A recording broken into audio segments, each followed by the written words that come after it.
evening and welcome to Skits and Quibbles. I am Precocious Lotus, but if you watch our sister show, Mental Health Matters, you may also know me as Dr Audrey Tang.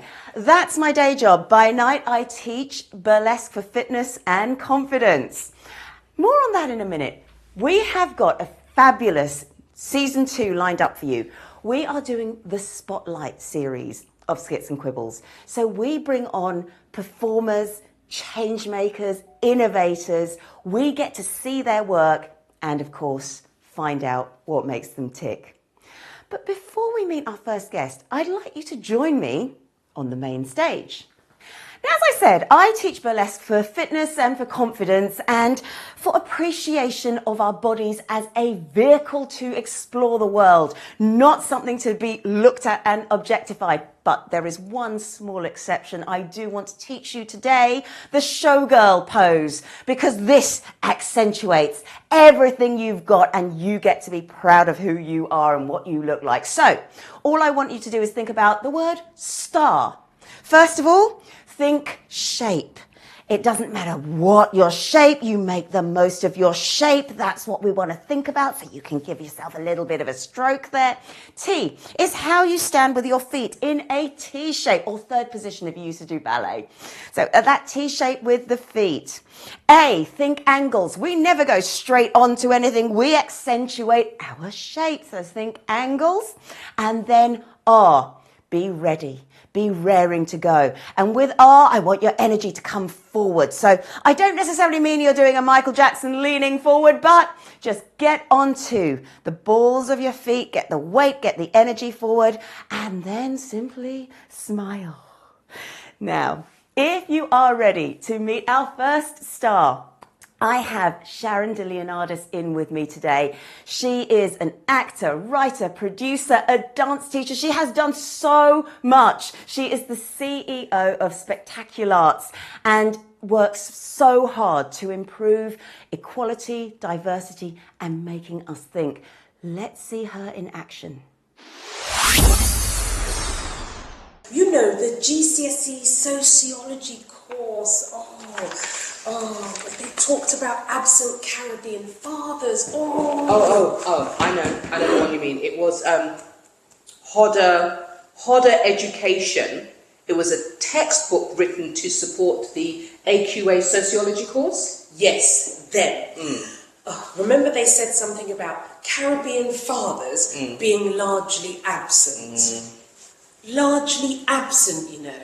They said some other foolishness, didn't they? Yes, but let me look it up, because since the menopause, my memory is rubbish. Thank God for the internet. Let me have a look. Right, just going to find it now. Okay. Yes, here it is. They said, women assume most of the child-rearing responsibilities, and when men and women live together, it is usually in the cohabiting or common law relationship that reproduces the traditional patriarchal division of labour. Which is nonsense. My parents are still married to each other, and they both worked, and they taught me and my brothers and sisters to cook, wash our clothes, iron them, and that was the norm in my experience. But this was not the norm. Yeah? And this textbook made it sound like men worked in the field while women did needlepoint work at home. Yeah. And then didn't they say something about the family system? The family system being characterised by child shifting. Yes. Child shifting. Look, well, you know, I did A-level sociology, you know, back in the day. But I've never heard this terminology until I read the Guardian newspaper article where they were quoting the textbook, defining child shifting as the passing of children over to other relatives or acquaintances if the parents were unable to look after their own children. So that's us as an entire community, branded in a textbook, issued nationally to schools, the seat of learning, as having largely absent fathers and as being one big informal, child-shifting cultural arrangement. Wow. Sharon, thank you so much for joining us on the show. Thank you. So we've just seen a little extract from Rise of the Empress, which is your statement on your heritage, your understanding of the world, and you want to teach us a lot more about the understanding of what it is to be a black woman. Yeah. Please tell me, how did you get inspired by all the themes that you've chosen and all the elements of it? I got inspired by all the themes that I chose because I felt that I was having Groundhog Day. A lot of the time I was having conversations about race, diversity, people's understanding of how racism has affected the whole world. And I was just having the same conversation over and over, having to explain, and a lot of the time having to educate. Yeah.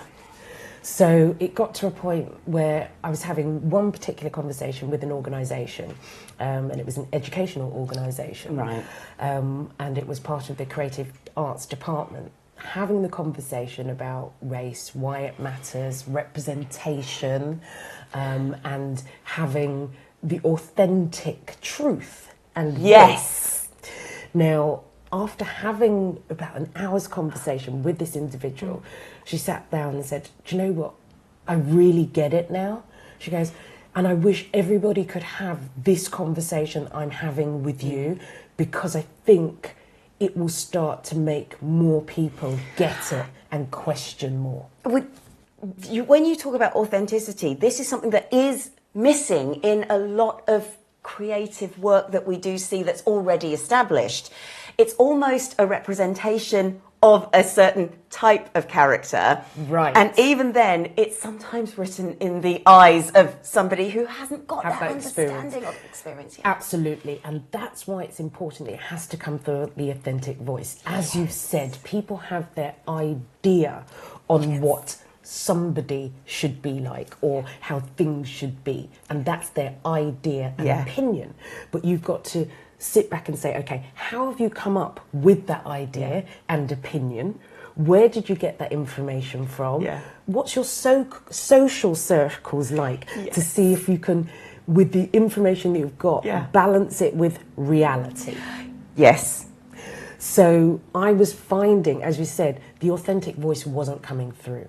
Yeah. It was people that had already got their preconceptions of what, and let's be honest, what the black community are like.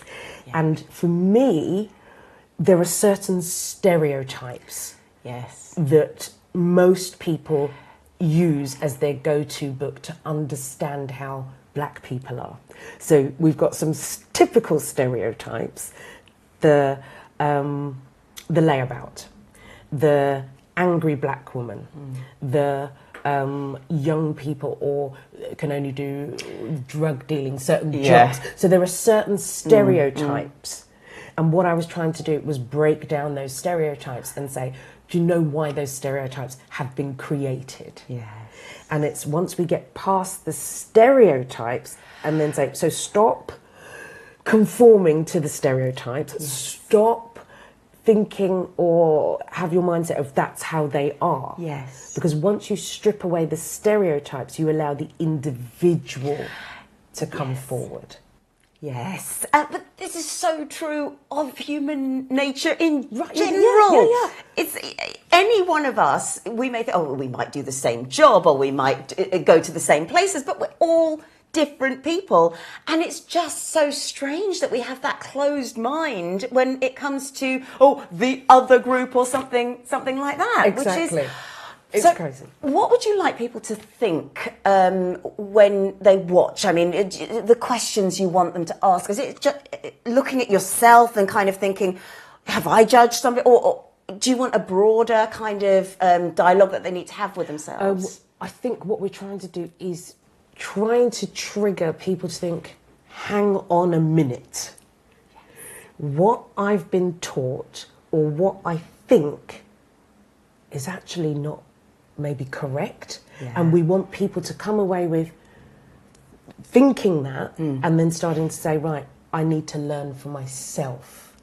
So it's a lot of self-learning, but what we're trying to encourage people is make sure what you're learning is from the authentic narrative. Yes, yes. And this means talking to people. This means Absolutely. and listening. And listening. And sometimes having challenging conversations, because what we're doing is challenging what has been put out in society for hundreds of years. Yes. And this play allows us to challenge those false narratives that have been set about us to control, and it perpetuates the stereotype, the false narratives. And if it's out there and it's been out there for so long, people start to believe that false narrative of who they are. Yes, yes. How, and you speak very passionately about this, so there is part of me that sort of feels, where has that personal experience come from? I think the personal experiences come from every day in my life for the last 50 years. That's heartbreaking, actually, every single day, and we do need to be aware of this. Yeah, because I can't hide that I am black. There are people that have disabilities that can hide that and mask that. People can mask and hide their thoughts and opinions. I can't hide that I am black, so I'm black every day. Yeah. It's something that I can't take off. It's something that I'm hugely proud of, obviously. And it's, yeah. But for people, they will always look at me, and that, for some, is the first label that they will see before I open my mouth, before I say who I am. They will already have preconceptions of who they think I am. Yeah. I get that. And the worst part is, just listening to you talking about it, I don't realise how much I've normalised some of those things. Negative stereotypes. Yeah, very much like you. I can't hide that I'm Asian. I'm Southeast Asian. And I know if I walk into a class as a trainer and people look at me, they've judged me immediately before I open my mouth. And I've come to almost forget that, because it's so normal, and it really ought not to be. Right. So, for instance, when I said to you every day of my life, so 50 years, and you're like, wow. So even as I am now, and I think, well, I'm a professional. I have worked, I have become a manager, so I have done my bit. Yeah. But still to this day, I can go into a room and nobody will assume that I'm a CEO or I've done what I have. I've been in an organisation a few years ago as a business development manager, and when I was working, somebody came in and said, "Oh, I just thought you were a waitress or something. I had no idea." Oh my goodness. And then the explanation for me being the business manager from that business owner, "Oh yes, she's an incredible find, but don't steal her." And it's, okay, how am I supposed to respond to that? Yeah. And so what we do is, I don't want to then fall into the negative stereotypes. Like, what do you mean? Of course. Yes. So you have to just, okay, I heard that, but let me just keep this and let me show you everything that's not a stereotype. Yeah, and the worst part is, because there does feel like there is a bit of a glass ceiling, and that's not just ethnicity. And the problem with that is, because of that ceiling, you don't have many younger women in positions. You don't have as many ethnic minorities, Black, Asian, Eastern, everywhere in positions. And so you don't get to talk to anybody. No. And so when you get into those rare positions, the ability of your work and what you can do is not the first conversation for people that you're meeting when you're in that role. Oh, I haven't come across them yet. Oh, this is new. Oh, so how did you get there? We're not talking about work. We are talking about their curiosity to somebody that doesn't look like them in a position that, oh, this is new for us. Yeah. And this is where your play starts. isn't it? It starts in a spa. Yes. And so, talk me through that thought process of that opening. Right. The opening, I wanted to set it somewhere where, because of my background and working as a senior manager and having to go to spas and things like that, places where people don't expect to see black people. I would never even think that until you say that as well. So we thought, right, let's set this in somewhere fairly lush and fabulous. Yeah. Because why shouldn't we be there? And without question. So we wanted to put it into, this is not quite, we're not used to seeing that. No, you're not. But we do this. So one, we wanted to really do contrast at the top level of who we are. Yes. So that was the first bit. And then to have two female black senior managers together, which is another rarity for me. Yes. Is there a difference, black women, black men? I think black males more acceptable in business. Could think about it. It's a male world. Yes, therefore the glass ceiling's been cracked a little bit. But for females, it's different. Yeah. So again, being able to share why. Yeah. And for both of us to say that. Yes. And then for people then to understand how we navigate in that world. So we're going into a white male-dominated world. Yes. Being two black females. So we're now in a world that's kind of not ours. So we've stepped out of the black role that they expect us to be in. Yeah.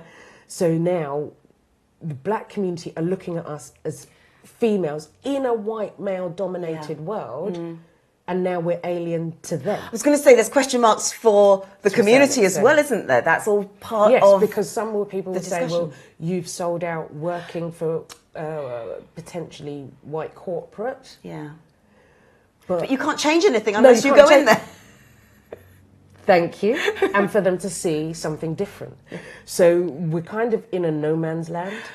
And that's where doing the play and discussing that was great. And then to see the response after the play from other black female professionals tap us on the shoulder and say, thank you for giving us our voice. Yes. And for visibility and seeing yourself. That's incredible. And I sent this play script to a couple of people that I know. Thought safe pair of hands. And some of them reading it were like, yeah, this hits it. This isn't my experience as a black woman. Others were like, as a white woman, you've just raised some things that I never thought about. But that one comment from that particular black woman also was then telling me, we have different experiences. Yes. You can't that's okay. invalidate my experience and say, that's not what a black woman experiences. I'm like, it's just a woman. Yeah. Yes, I happen to be black, but we can have different opinions. So I'm trying to get people to understand, even within the black community, we have our own self-imposed stereotypes and ideas of what we can and can't do. Yes. And it's just simply about getting all of us to think a bit more broadly about ourselves and where we fit in society in general. And there is a saying, somebody keeps saying this to me and I'm stealing it. Race has been introduced to separate us. Yeah, very true. There is only one race, the human race. It wasn't us that brought in the colour as an issue. Yeah. But that colour was used to separate us, and then the label race was used. It's an introduced and a false label. But people use it. And this is where your work is so essential. Now, we are going to talk about this in a second, but we're going to see one of your favourite moments. Yes. What is one of your favourite moments? Just introduce that little scene. This scene, it's the kind of second scene where we've just done our introductions of why we're there and relaxing, and we've made that decision to educate. And it's then on the whiteboard, so we start off with a blackboard, what do we talk about? and we start to bounce ideas and what about this and what about that, and we're starting to get excited, and we've gone from a blank board into so many themes that are there. Let's have a look. If you were at work right now and you had an enormous task to deal with, how would you approach it? Well, we'd typically brainstorm it and then break it down into chunks. So, well, let's do that then. Let's brainstorm. Let's start with content that we already know. Okay. And take it from there. Right. Well, as we've already started talking about it, let's start with education. Okay. Because there was huge amounts of information that I wasn't taught. So, like in history and geography, only included Africa and Caribbean islands as a place on the map. Yeah. I mean, we were never taught about the greatness of Africa before the Europeans colonized it, divided it amongst themselves, siphoned off all the wealth, and, and disrupted principalities and powers. Okay, and I was never taught about the resulting slave trade. Oh, I was taught about the transatlantic slave trade, which is what it, as opposed to chattel slavery, which is what it was. Okay, wait a minute. So what do you mean by chattel slavery?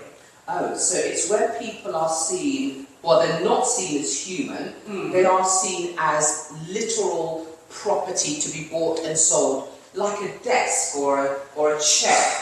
The slave trade implies everybody got something from the trade. Okay? Right. But enslaved Africans were not partners in the transaction. They were the commodity transacted. Nairobi, it's such a pleasure to be sitting down with you, having watched you perform. Thank you. Tell me first of all about your own background as an actor, writer, Yes. all of those things, and then we'll talk about the play as well. Okay, so really, the acting that I do now fell out of my passion for writing poetry. And then people were saying, well, why don't you perform your poetry? And so I did. I started performing it and realized that this was something I really, really enjoyed. And that's really how I stepped into this creative space. Yeah.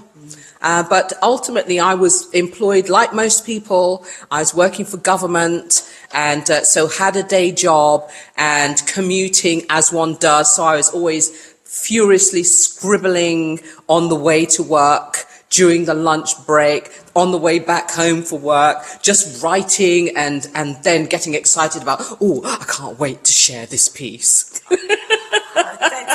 And your work, though, is so powerful. Have you always written about social issues, or is it just a whole range of different topics that you cover? I didn't start writing until about 10 years ago. Right. Yeah. And yes, social issues, because that's where I was at that time. I was experiencing some trauma. I was being racially abused at work. There was a whole court case and all of that. So it was a really very involved process. And part of keeping me sane was to journal and just write about what I was experiencing. And when I started to share what I was writing, people were like, oh, that's really good. And I'm thinking, well, you're supposed to say that. You're my friend and you love me. But then they started sharing my work with other people, their friends. So friends of friends were contacting me saying, oh, have you got any more? This is really good. This really resonated with me. And so I just started to do more and more of it, looking at myself, the things I was experiencing, listening to other people, trying to give form and shape to what they were experiencing.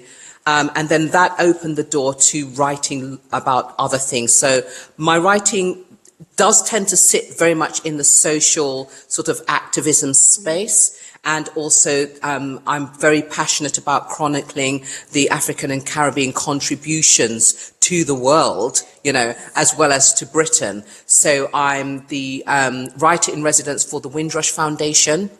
and the Equiano Society. So I write a lot about how the Caribbeans came to Britain in the 50s and 60s, and then the Equiano Society, because they look much further back all the way back to antiquity. Then I'm looking at African contributions to world knowledge from before and after slavery. Yes. Yeah, so we've got a huge history. That is particularly key, and that came out of the scenes that we were watching, I was watching earlier, and that is, there is so much of a history before slavery, and yet that's just the first time we seem to meet anyone at all from the African and Caribbean nations, and that's mind-blowing. Yeah, but I mean, it's part of the system that justified slavery. So there had to be this dehumanizing element to the African peoples, because of course you couldn't have brutalized them if they were on an equal footing, if they were also human. They were beasts, they were animals, So when you use that kind of dehumanizing language about any community, then that almost gives you the right to be able to treat them in a really brutal way, because they're not human. We're not treating our fellow humankind in that way. We're treating, beasts and animals in that way.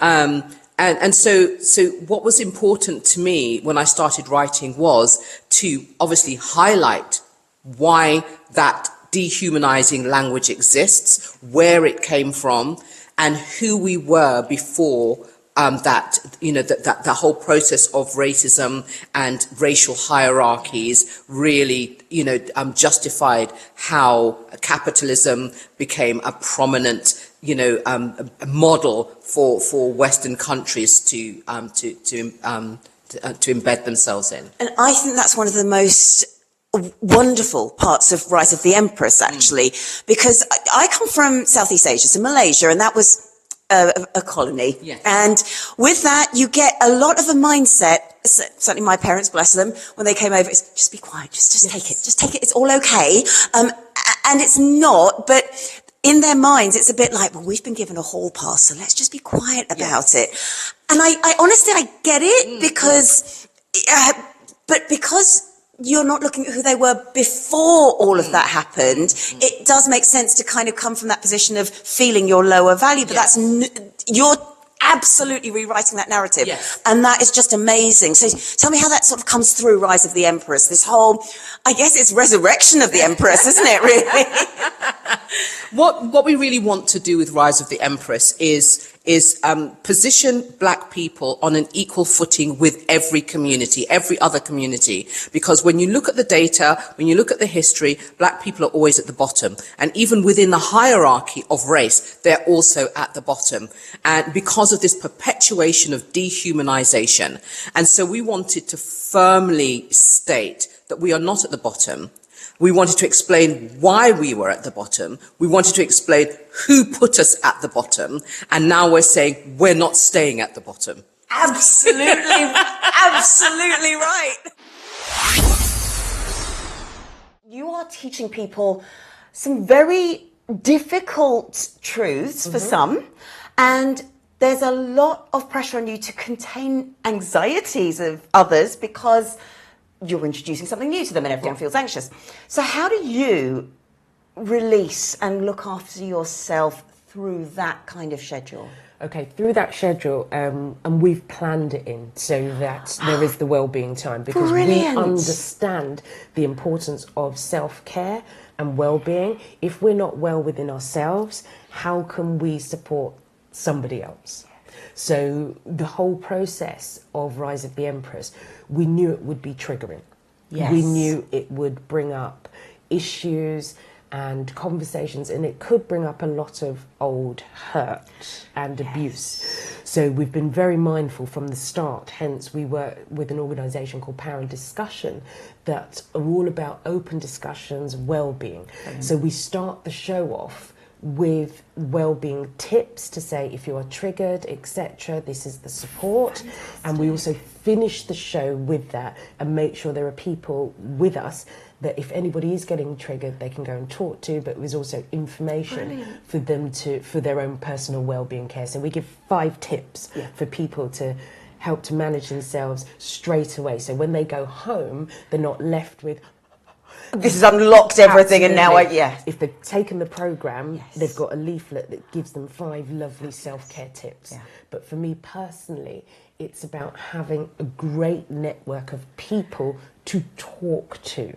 Yeah. That's a safe pair of hands that will listen as well as give advice. Because sometimes we just need to sound off. Yeah. We don't need anybody to tell us, well, you need to do this. We know it. Yes. We do know it. But sometimes we just need to vent. Of course. And I have the most wonderful people. Haven't always been there, I'm not going to lie. I've got some that have come in recently that I'm like, we were so meant to be. And it is actually the wonderful Nairobi. Wow. Absolute incredible source of knowledge, support, empathy. Yes. But it's that understanding. And the fact that she's so well crafted, she's amazing, can articulate so well. So whether I need it with long words, big words, or just a short, sharp, fix yourself. So however she wants to do it, I'm listening. Now, we do have a very special segment for all of our guest stars to undertake. I'm going to take you to our Great Dream Challenge. Ooh. Right, Sharon, this is the Great Dream Challenge. This Great Dream comes from Action for Happiness, and it's all about the 10 keys to happiness, and they spell out the word Great Dream. So that's lovely.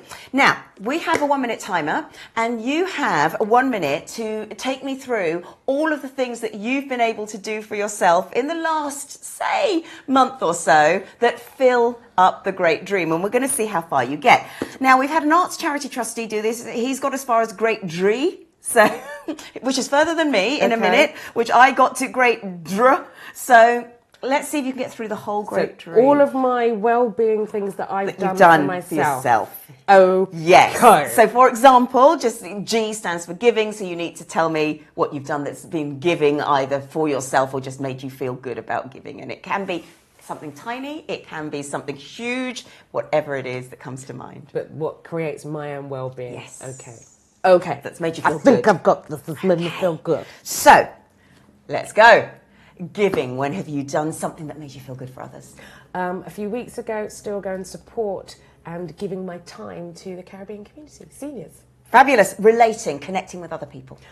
Every day. Every day I reach out, connect. So even if it's just to my mum, how you doing? And my dad. And so every day. Exercising, taking care of your body. Every day. Walking my little boys. I got dogs. Oh, lovely. I will ask you about the else. Awareness, living life mindfully. It's always bearing in mind what I do, does it have implications on somebody else? Fabulous. Trying out, so learning new things for yourself. I have young children, so they're always introducing me to new things. Mum, have you tried this? Mum, have you seen that? Oh, so yeah, keeping youth. Brilliant. Direction, having goals for yourself. Every day, I'm blinkered. I have a goal. It's a long term. Brilliant. Resilience, ways to bounce back. Oh, just get up. And that's your time up there. You've got as far as I did, which is Great Dra. Great Dra. I have a Great Dra. Great Dra. Well done. And if you've been playing that at home, if you can think of those things that you've been doing to make yourself feel good, we need to keep adding those to our lives. If somebody actually gets to the whole Great Dream, bring me back, because I'm very competitive. I will do that. But I think this is going to be impossible. I think we're going to put you ahead of me, because I think that's fair. There we go. We're on an even, aren't we? Yeah, you're going to get on the leaders board. So you can add yourself on if you wish to. I will. Yes. There's the leaders board there. Signing it now. We are challenging our stars to do this because we need a little bit of a reminder sometimes that even something small makes a difference. And the more we're doing these things that Action for Happiness suggests regularly, the more they become normalised, the more they become second nature to us, and the better it becomes. So very well done. Very well done. We're now going to take a look at one of the scenes where the message, the key message. Yeah. Oh, love this scene. We'll have a look.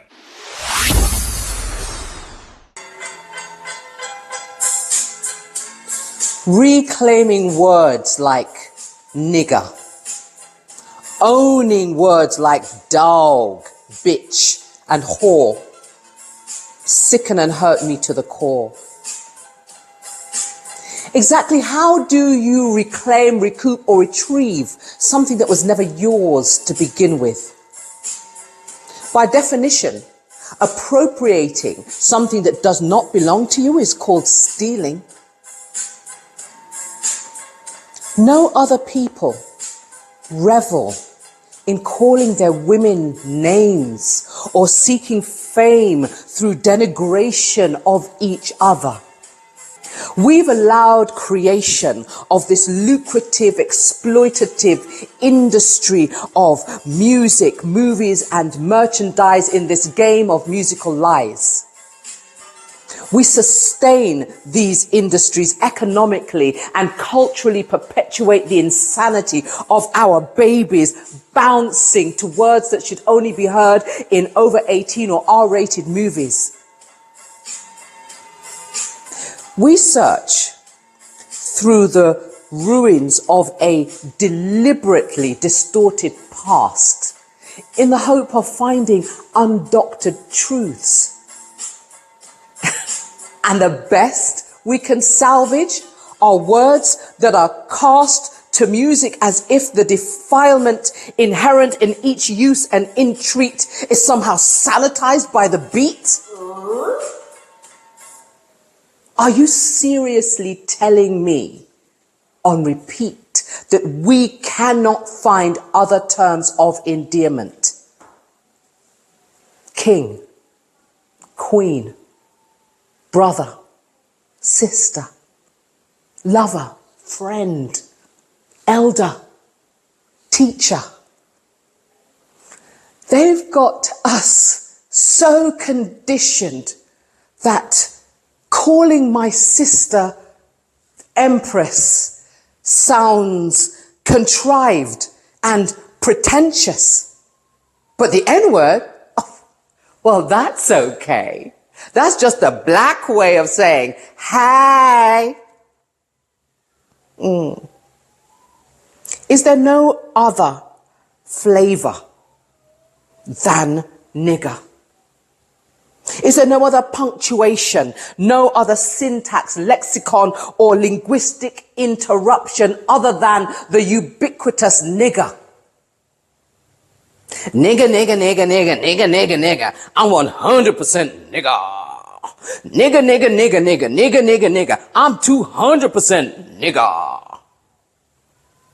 Oh, I get the obvious satire intended on the track, but the price we pay is higher than anyone black should have to pay.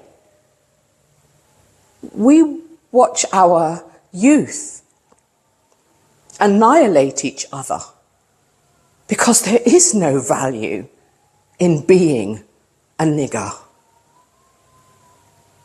We are strangely silent and non-vocal about this. But let a white man call us nigger. Oh, and that's a trigger. We are proper mad and ready to sue, showing the court how aggrieved we are and that compensation is due. Then we spend our monetary award on an album where the artist gets to call me bitch. So, the rapper has a daughter now, and after making millions merchandising our genocide and dehumanization, he gets a revelation. He vows not to use those lyrics anymore because he doesn't want anyone calling his new daughter a whore. His past?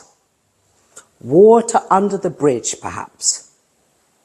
But for the rest of us today, and generations to come, it's still contaminated water we're expected to drink. Since we do not know our history, we commit to memory lyrics that magically strip out all the negativity in the word nigger by replacing the ER at the end with an A. And today we'd be like, hi, what's up, my nigger? As if stripping out a couple of letters makes it all better. There was a time when we would endure clumps of flesh being torn from our backs to stack the future high for our children. Now, while humming songs about booty calls, we cross the street and lock our doors as we listen to our children call each other niggers, dogs, bitches, and whores.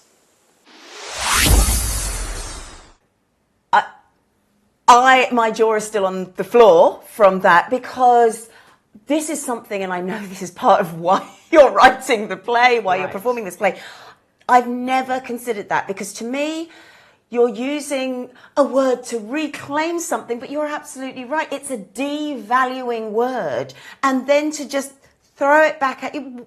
Why? Why would you do that? It's to put it, I guess, into the context that I understand it. It would be if my parents always called me useless or something like that, and then I go, oh no, I'm gonna make that into my burlesque name. I'm just gonna call myself Miss Useless. That doesn't work for me. Right. And it's the same. It's the same. That's being taught because it's through music. And you said devalue. I'm going to make it even worse. Dehumanize. Yes. It was to separate us as people that don't have the same brain capacity, ability. And so for us to keep using that word and for people to still keep hearing it, you've got people that really believe what they think that word is. So every time we're saying it, they're just sitting back laughing. Yeah. And I'm like, why are you letting this happen? Yeah. It's absolutely, it's one of those things where it needs to be said because it needs to be stopped. 100%. And for the people that are only allowed to say that word is the black community. And it's just, for me, it's one of the hardest things to still keep hearing. Because I find, and I agree with that, and I find that worse in a way, because if you are going to get angry and sue somebody else or shout at somebody else for using that term, it is a bit like, why is the term still allowed in vocabulary? It's very hypocritical. And I mean, we still have in schools today teachers saying the full word and saying, but I'm putting it into context. There's no context that needs to be said. You don't need to say the word. You can say the N word and explain it. But when in the last 6 months, have been to 2 schools and I'm being told by students that word is being used in the classroom by teachers. Yeah. It's propagating stereotypes, it's propagating hate, actually, still on a very different level that we don't see. It's constant microaggression. And that's where these things need to be said. These things need to be made explicit. And so with that, I know when people come and see this, and I'm hoping we'll be able to show you the whole production as part of one of our specials later on in the year. But when people come to see this, they're going to want to see other work. They're going to want to see, and obviously you are only one person. You cannot keep writing and writing and writing as quickly, although I know we will have some in the future. But in that meantime, whilst we're waiting for your next play, are there any pieces that you would recommend us to go and have a look at? There are some great pieces. I saw one a few weeks ago called The Big Life. Amazing. It's actually been brought back to the West End, and it tells a beautiful story about 4 couples coming over on the Windrush and their journey. It's kind of a love story. It's really beautiful. Musical. It's got some great actors in there that you might have seen on telly. So there are some great pieces. There's certainly lots of literature and films that I would definitely say. There's a film called Entangled. Enslavement. There was quite a few books. What I do say to people is there's so many sites on social media that give Black history, but don't just look at it from the UK, Britain. You've got to start looking at Black history that's being delivered from America and from Africa, other places. Because if you only go with one source, you're only getting one perspective or experience. So it's really important that you do look elsewhere. So I'm sure I'll share some links so that you can do that. But I just immersed myself and tried to look at great leaders from the past and what they were trying to do. So I've gone heavily into biographies from Martin Luther King, Malcolm X, from Nelson Mandela, Maya Angelou, and within the arts of those that were the soundtrack to the movement of Black Panther, etc. So there is so much for people to go and listen to. And if there's music that you're hearing with words that you don't like, there's loads of, I would call them poets, musicians like Gil Scott-Heron that tells beautiful stories of sort of the economic status of why that we're behind and things like this because of the investment just hasn't been there. So there's so many ways that you can learn. So if you're not a reader, you've got films to watch. If you're not into films, you've got other things to do. So find something that you can learn from. So if you know, I'm not a great reader, why are you going to get a book? Absolutely. When it's going to just collect dust. Yes, no, absolutely. And also it is important to look at not just mainstream, because what goes into the mainstream is not necessarily coming from a source that's going to be helpful or knowledgeable. No, and that's why I say, look at world news. How the UK and Europe tell news, very different to the Western world. So you have to start to come out of your comfort zone. Out of the echo chamber. Thank you very much. And get out there. Hi, my name is Dr. Constance Leland, the host of Level Up Circle, where I elevate the world through education, one learner at a time. Join me on Fresh Takes, Thursdays at 9 a.m. PST, right here on E360 TV.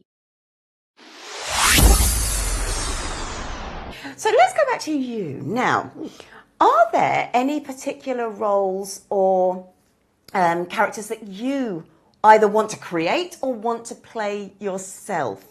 There's definitely more roles that I want to create. Right. Yes. But I'm going to keep that right there for now. Absolutely great. But if I had the opportunity and somebody said, we'd like you to be in a play or a film, what have you, and play somebody, the person that I would really love to portray is Maya Angelou. Absolutely incredible. She grew up through diversity, really hardship, living situation. She didn't speak for a number of years for abuse that she had because she thought the words before she stopped speaking, she divulged abuse and that person then got killed. So for her, she thought her words was that powerful, would have an effect. So she stopped speaking for a while. But she then obviously gained her voice back, started speaking, and became a writer, poet, dancer, activist. She just did so many things that when we're told there's that glass ceiling, and I'm like, reading about her, I'm like, there was no glass ceiling for this woman. Yeah. She just did and achieved and kept going. And despite things, resilience, kept going. And I was like, that is the ultimate role model.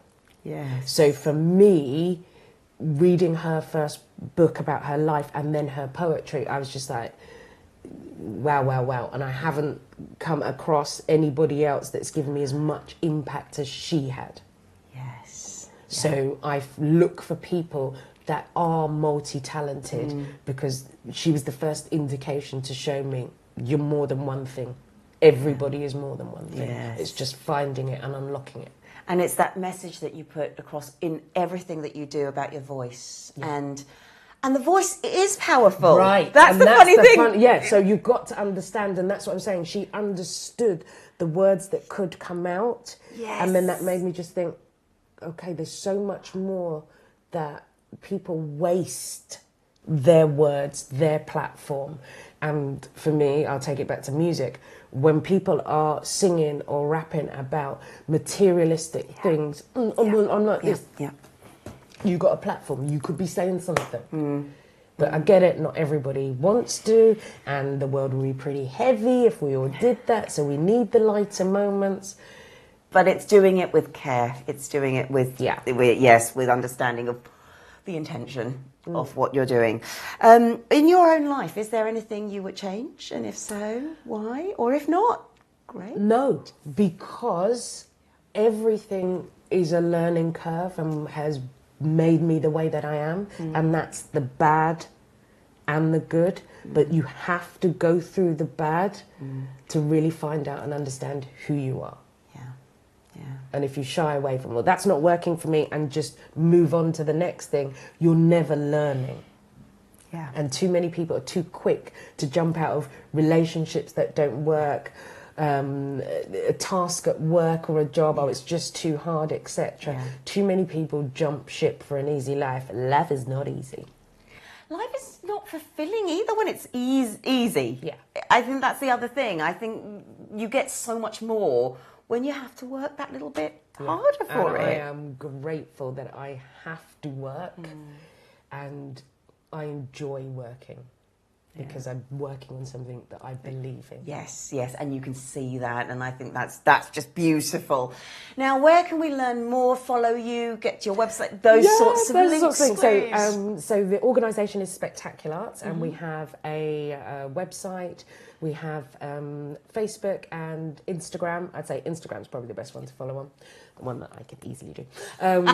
So that's SpectaculArts. We are creating a charity called ICU, so we're waiting for that to come up. So that's ICU is to honour the 25th of March, which is the International Day of Remembrance for the enslaved victims of the transatlantic slave trade. Since 2007, hardly anybody knows about it.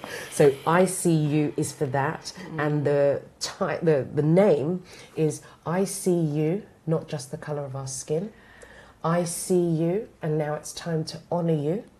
But also the eyes, with an S, see you, is a nod to when somebody of a minority or black is not in that room, and you hear any racial slurs, microaggressions, both eyes in that room. Don't pretend, oh, I didn't hear it. There's nobody else in there. Yeah. And that's why we say, you've got to choose. Both eyes need to be open, not one closed because there's nobody in the room so you can get away with it. Yes, absolutely. So, and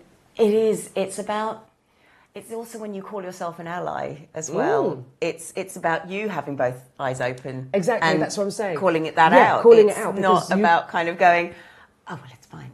No one got hurt. there's nobody in the room. Well, we didn't offend anybody, did we? It's out there, isn't it? It was in that room. It circulated. You heard it. So when people are creating parties and doing fancy dress and they think, oh, it's okay, nobody from the ethnic minority is going to come, so we can blackface or something like that. No, you can't. No, you can't. And actually, you remind me of how far behind the Southeast Asians are and East Asians are because yellowface is still happening. So, I'll help you with that one. You need to. Oh, Sharon, I wish we had longer, but it's been such a pleasure speaking with you. Thank you. It's really been wonderful. Let's play out with, apart from Rise of the Empress, where it's really about releasing voice for the first time, someone finding that ability to speak. And the Rise of the Empress, 4th of April at the Quarry Theatre. Brilliant. A white woman's white lies got Emmett Till killed. A 14-year-old boy kidnapped by grown men, then brutally beaten beyond recognition, gunshot to the head, dead. Feet tied with barbed wire, weighed down with a large metal fan. In the Tallahatchie River, shiver as his murderers are acquitted with the gavel and the clan. Because white lies matter more than black lives do. Imagine this, lies about a slight 14-year-old boy with a lisp, allegedly whistles at her, sexually harasses her, goes behind the counter in the grocery store, slips his hand around her waist, looking for much more. Fast forward. A white woman feigns hysteria, wisteria, climbs escalating her sense of threat of a black man bird watching.